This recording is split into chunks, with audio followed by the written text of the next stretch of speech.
You're here with Sean Online in the year of our Lord 2022.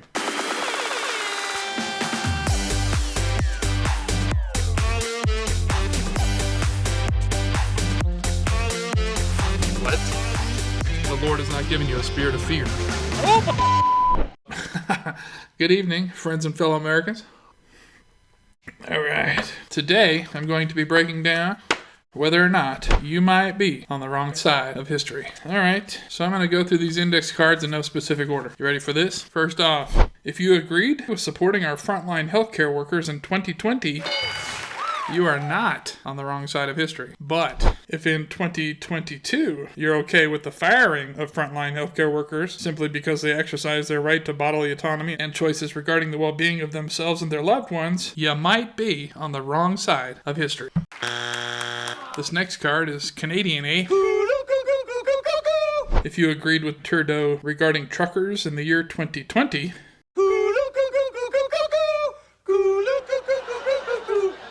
you were on the right side of history. Congratulations.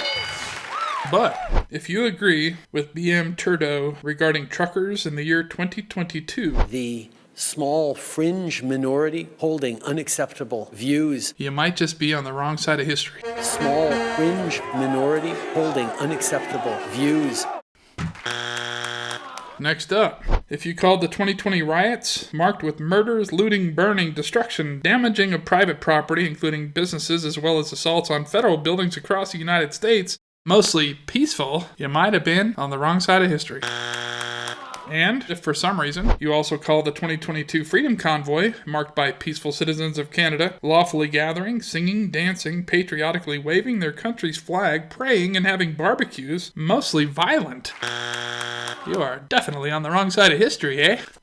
If you thought that Donald Trump colluded with Russians back in 2016, yet in 2022, you disagree with publicly reported evidence that it was all orchestrated by Hillary Clinton, who spied on Trump and tried to frame him and keep him from getting elected, then you might be wrong side of history. If you supported the Defund the Police initiative, if you didn't back the blue, wrong side of history. Though, if you support a police state, if you're okay with your government using our soldiers and law enforcement to enforce unlawful man-made mandates and attempting tyrannical power grabs upon a nation's peaceful, law-abiding, freedom-seeking citizens, also, wrong side. This one's not controversial at all. If you support the organization known as Black Lives Matter, and if you think they actually do care about black lives, might be on the wrong side of history. But conversely, if you've ever thought that black lives don't matter, or preborn boys and girls, for that matter, then you are most definitely on the wrong side of history. Next up. If at any point between 2016 and 2022 you sided with any pedophiles and perverts on the former news network known as CNN, you might be on the wrong side of history.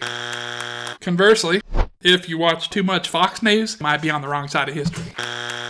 If you think Joe Rogan is a racist and that Spotify should restrict free speech, you might be on the wrong side of history. If you think it was okay for GoFundMe to redirect to recipients of their own choosing the $10 million in good faith charitable donations directed toward freedom-fighting truckers in Canada, then you guessed it, wrong side. If you supported GiveSendGo's valiant efforts to take up the cause and re-raise nearly $10 million, you might be on the right side of history.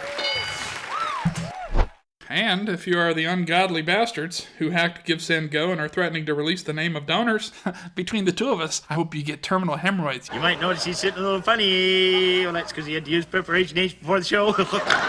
You are definitely on the wrong side of history. Whew. Well, that's it for today, friends. Be sure and stay on the right side of history. Prosper and be well, even as your soul prospers.